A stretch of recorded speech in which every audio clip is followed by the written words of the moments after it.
बहराइच में घर की छत पर सो रहे 13 साल के अरमान अली पर भेड़िए ने हमला किया। घायल अरमान अली को सामुदायिक स्वास्थ्य केंद्र में प्राथमिक इलाज के बाद मेडिकल कॉलेज बहराइच रेफर किया गया। वन विभाग के तमाम इंतजाम के बाद भी महसी इलाके में लगातार भेड़िया हमले कर रहा है। कल सीएम के दौरे के बाद से ऑपरेशन और तेज हो गया। महसी और शिवपुर के 110 गांव में वन विभाग, पुलिस, पीएसी के जवान और जिले के कर्मचारी रोस्टर वाइज गश्त कर रहे हैं, लेकिन भेड़िया फिर भी मौका पाते ही लोगों पर हमले कर दे रहा है। तो 110 गांवों में प्रशासन की टीमें गश्त कर रही है। महसी इलाके के पिपरी मोहन गांव की यह घटना है। आधी रात को भेड़िए ने एक और हमला किया और इस बार उसने एक 13 साल के लड़के को शिकार बनाया।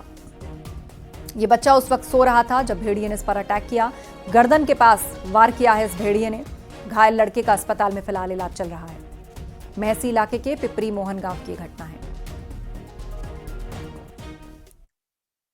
बहराइच के महसी क्षेत्र में एक बार फिर भेड़िए ने वन विभाग को चुनौती दी है। एक बार फिर भेड़िए ने हमला किया है। इस बार हमला 11 साल के इमरान पर किया गया है।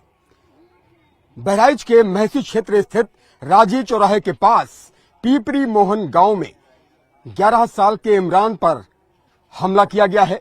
इमरान छत पर सो रहा था, सभी परिजनों के साथ सो रहा था, लेकिन एकाएक देर रात घुप अंधेरे में भेड़िया छत के रास्ते जीना चढ़ते हुए दबे पांव आता है और 11 साल के इमरान पर अटैक करता है। यहां पर देखिए खून के निशान अभी भी आप देख सकते हैं कि किस तरह से लहूलुहान हो गया था इमरान। इमरान का इलाज बहराइच के जिला अस्पताल में चल रहा है और ये वो छत है जिस छत पर भेड़िया आया था। इसी चारपाई पर इमरान सो रहा था। 11 साल का मासूम है और ये पूरा क्षेत्र आप दिखाइए कि किस तरह से चहुओर खेत ही खेत है और ये सारे ग्रामीण यहां पर खड़े हैं, परिजन यहां पर खड़े हैं और निश्चित तौर पर जिस तरह से भेड़िए का आतंक लगातार बना हुआ है, त्राही त्राही कर रहा है बहराइच का महसी क्षेत्र और लगातार वन विभाग को चैलेंज दे रहा है भेड़िया।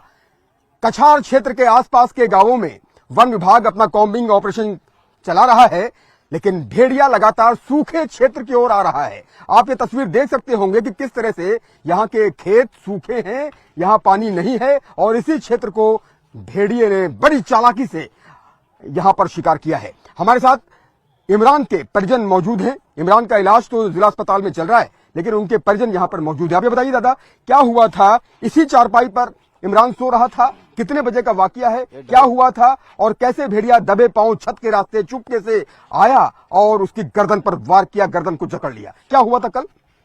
लगभग 2:30 बजे जीना की डगर से वो भेड़िया आया। ये चारपाई पे लेटा था। उसके बगल में उसकी भाभी लेटी थी, उसके बगल में एक बच्चा और लेटा था। 3-4 लोग इस पे लेटे थे, जिसमें से इमरान को गले से वार किया उसने और चारपहिया से लेकर वहां तक घसते हुए ले गया। वो हल्का गिलगिलाया जब, तो उसकी भाभी जागी और उसने उस पर बेना और चद्दर वद्दर लिहरा है, उसी से मतलब पीटने लगी, तो वो उसी डगर से वापस चला गया। गर्दन पर कहाँ अटैक किया था? बीच गर्दन पर अटैक किया था और अपने जबड़े से जकड़कर उसको खींचकर ले जा रहा था, तभी उसके मुंह से थोड़ी सी चीख निकल पाई। अगर उधर डीएफओ ने जंगली जानवर के भेड़िया होने पर शक जताया। उन्होंने तर्क दिया कि भेड़िया कभी इतनी ऊंची जगह पर जाकर हमले नहीं करता और मौके पर भेड़िए के पैरों के निशान भी नहीं मिले।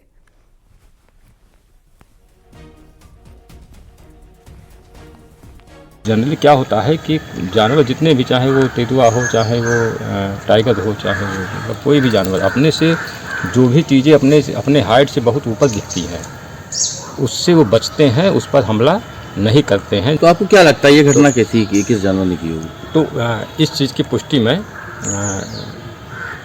अभी करा लेता हूँ। अभी तक जो जानकारी में आया है वहाँ पर कोई भी भेड़िया का कोई भी पग चिन्ह नहीं मिले हैं। बहराइच में लोग भेड़िए के आतंक से दहशत में हैं, तो चंदौली में खूंखार जंगली जानवर के हमले में 7 लोग घायल हो गए। इसके बाद ग्रामीणों ने जंगली जानवर को मार गिराया। जंगली जानवर भेड़िया बताया जा रहा है। बलुआ थाना क्षेत्र के लक्ष्मणगढ़ गांव की यह घटना है। जंगली जानवर के हमले के बाद गांव में हड़कंप मच गया। इसकी सूचना पाकर पुलिस मौके पर पहुंची। वहीं वन विभाग पूरे मामले से अनजान है।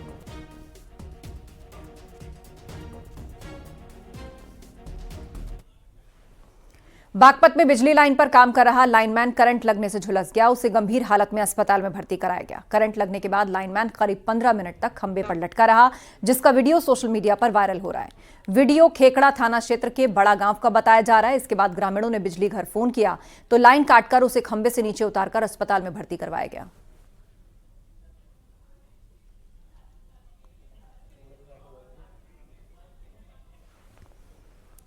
आगरा में एक लड़की ने 2 लड़कों पर चलती कार में रेप करने का गंभीर आरोप लगाया। पीड़िता के मुताबिक रेप के दौरान उसकी अश्लील फोटो और वीडियो बनाए गए। इसके बाद उसे आगरा छोड़कर फरार हो गए। पीड़िता ने यह भी बताया कि शैक्षिक प्रमाण पत्र यानी कि एकेडमिक सर्टिफिकेट देने के बहाने उसे लखनऊ बुलाया गया था। पीड़िता ने 2 लड़कों के खिलाफ लखनऊ के थाना पारा में मुकदमा दर्ज कराया है।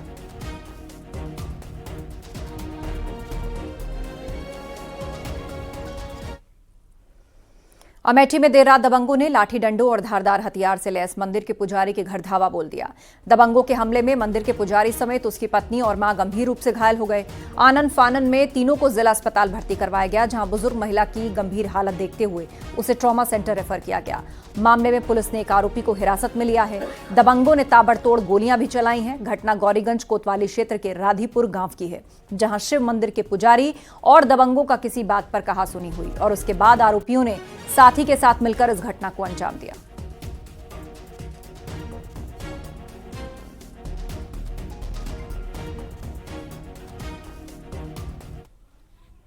और खबर फिरोजाबाद से है, जहां 16 साल की छात्रा के इलाज के दौरान मौत होने पर परिवार ने जमकर हंगामा किया। सूचना पर पहुंची पुलिस ने मामले को जैसे तैसे शांत कराया। परिवार का आरोप है कि फरियार में झोला छाप डॉक्टर के इलाज के बाद ही नाबालिग की मौत हुई है।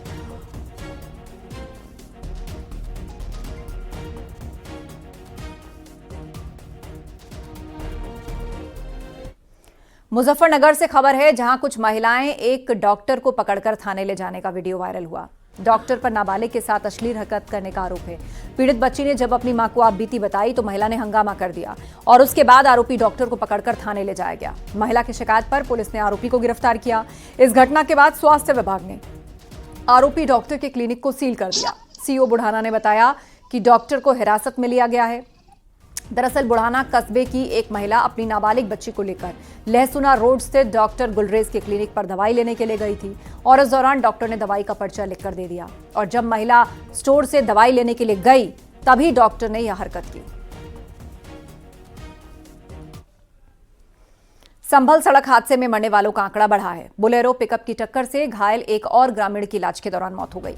मृतकों की संख्या बढ़कर 5 हो गई। बाकी 4 घायलों का अलीगढ़ में इलाज चल रहा है। व्रजपुरा थाने के गांव भूपतपुर का ये मामला है। सीएम योगी ने इस हादसे पर गहरा दुख जताया है।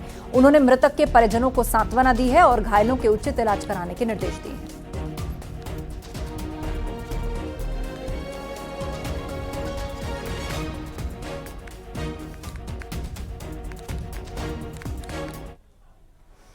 भारी बारिश से लैंडस्लाइड के चलते सोनभद्र में पहाड़ का मलबा रेलवे ट्रैक पर गिरा।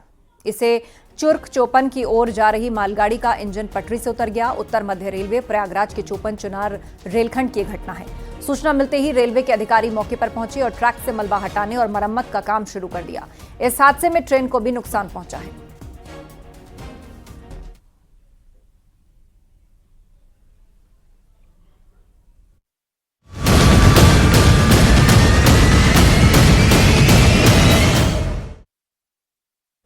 संगम नगरी प्रयागराज में गंगा और यमुना दोनों नदियां उफान पर हैं। एमपी, उत्तराखंड समेत देश के कई हिस्सों में हो रही बारिश और बांधों से लगातार छोड़े जा रहे पानी के चलते गंगा नदियों का जलस्तर बढ़ा हुआ है। दोनों नदियों का जलस्तर डेंजर लेवल के करीब पहुंच गया है। अगर इसी रफ्तार से ये लेवल बढ़ता रहा तो कभी भी गंगा और यमुना डेंजर लेवल को पार कर सकती हैं। इस साल दूसरी बार जहां संगम स्थित बड़े हनुमान मंदिर के गर्भगृह में गंगा और यमुना नदी का जल प्रवेश कर गया था, वहीं अब तटीय इलाकों में भी बाढ़ का पानी समाने लगा है। शहर के दर्जनों निचले रिहायशी कॉलोनियों में एक मंजिल बाढ़ के पानी में चीजें डूब चुकी हैं। सभी स्नान घाट पूरी तरह से जलमग्न हैं। जिन सड़कों पर मोटर गाड़ियां फर्राटा भरती थी, उन सड़कों पर नावें चल रही हैं।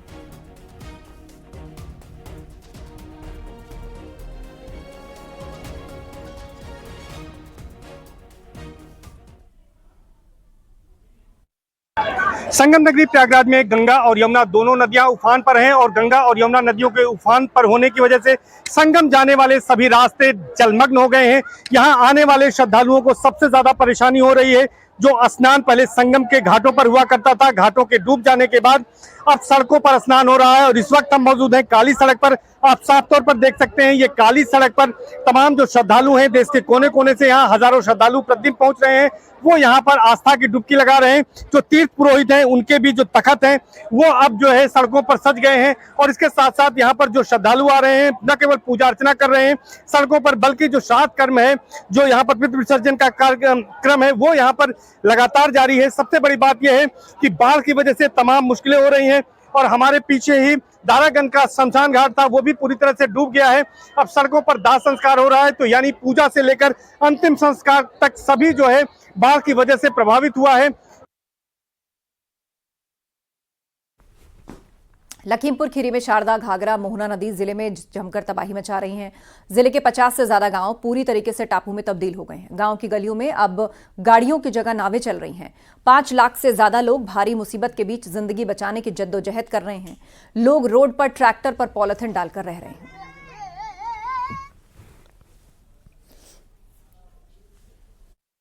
पलिया तहसील के श्रीनगर गांव में बरमैथा बैराज से देर रात 5 लाख क्यूसिक पानी छोड़ा गया है। उसके बाद पलिया तहसील टापू बन गया है। श्रीनगर गांव में 4 से 5 फुट पानी भर गया है। पूरे गांव में अब जो जिन सड़कों पे वाहन चला करते थे उन पे अब नाव चल रही हैं। आप विजुअल साहब देख सकते हैं मेरे पीछे लगातार नाव चल रही है। नाव के माध्यम से लोग अपने जरूरी रोजमर्रा की चीज़ों को ले जाकर सुरक्षित स्थान पे ले जा रहे हैं। गांव के लिए ये बाढ़ मुसीबत का सबब बना हुआ है। लगातार गलियों में नाव चल रही है। नाव से ही लेके अपने घर पे सामान ले जा रहे हैं, घरों तक लोगों को पहुंचा रहे हैं और जो पशुओं को लिए चीज़ें थी वो ले जा रहे हैं। कहीं ना कहीं लोगों के लिए बाढ़ ये मुसीबत का सबब बनी हुई है। कैमरा पर्सन रितेश के साथ मनोज शर्मा, न्यूज 18 लखीमपुर खीरी। खबर अयोध्या से है, जहां सरयू ने अब कहर बरपाना शुरू कर दिया है। सरयू का जलस्तर खतरे के निशान को पार कर चुका है और वो लगातार बढ़ता जा रहा है। इसके चलते निचले इलाकों समेत अब शहरी क्षेत्र में भी सरयू के बाढ़ ने तबाही मचाना शुरू कर दिया है। अयोध्या के प्रवेश द्वार पर स्थित नगर निगम की पार्किंग में भी सरयू का पानी घुस गया। श्मशान घाट पर पूरी तरह से पानी पहुंच चुका है, जो कि डूब गया है। प्रशासन ने सरयू में स्नान करने वाले श्रद्धालुओं को अस्थायी ब्रिज के अंदर ही स्नान करने के लिए कहा। घाटों पर जल पुलिस और एसडीआरएफ की तैनाती की गई। केंद्रीय जल आयोग भी हालात पर नजर बनाए हुए है।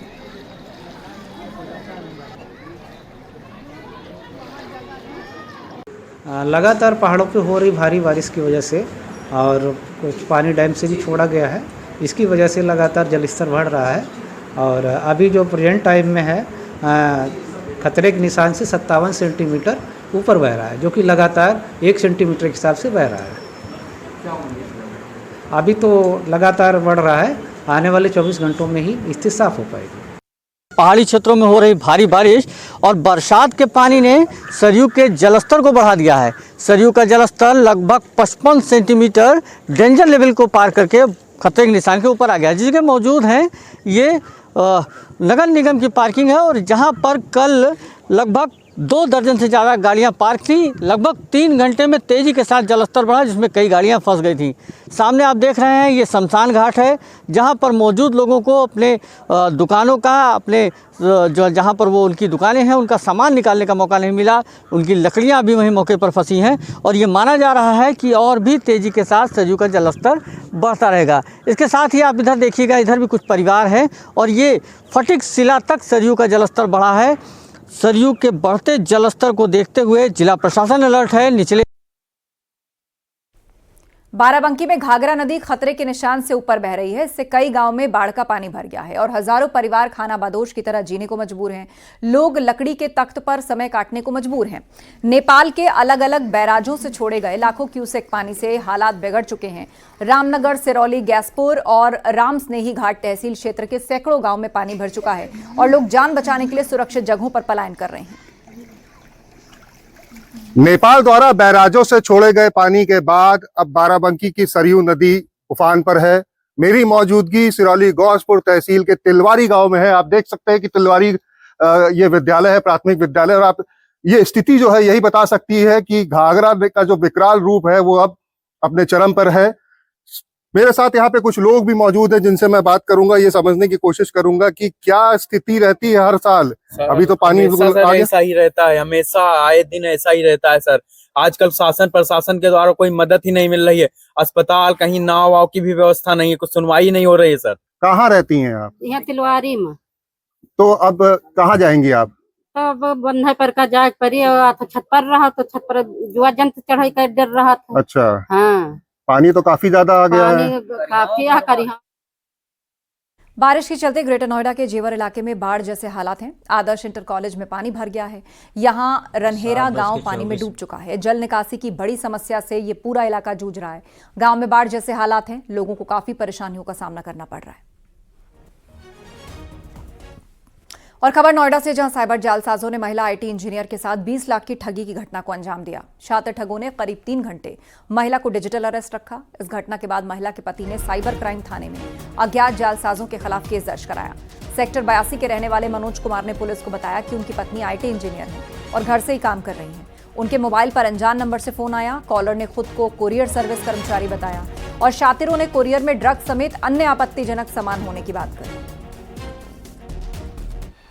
नोएडा में डिजिटल अरेस्ट के मामले लगातार सामने आ रहे हैं। ताज़ा मामला नोएडा के सेक्टर 82 से आया है, जहां पर महिला आईटी इंजीनियर के साथ ठगी की गई है।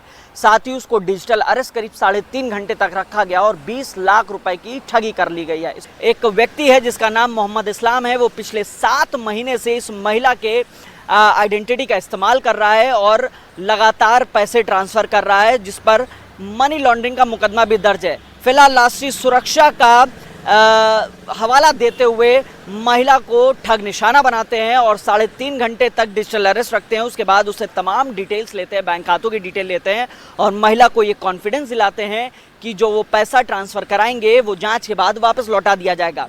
लगातार डिजिटल अरेस्ट के मामले सामने आ रहे हैं, जिसमें जालसाज सेम तरीके से, लगभग एक ही तरीके से ठगी का निशाना बना रहे। न्यूज़ 18 भी आपसे अपील करता है कि इस तरीके की कॉल को पहचाने और ठगी से बचे। कैमरामैन विपिन के साथ हिमांशु शुक्ला, न्यूज़ 18 नोएडा।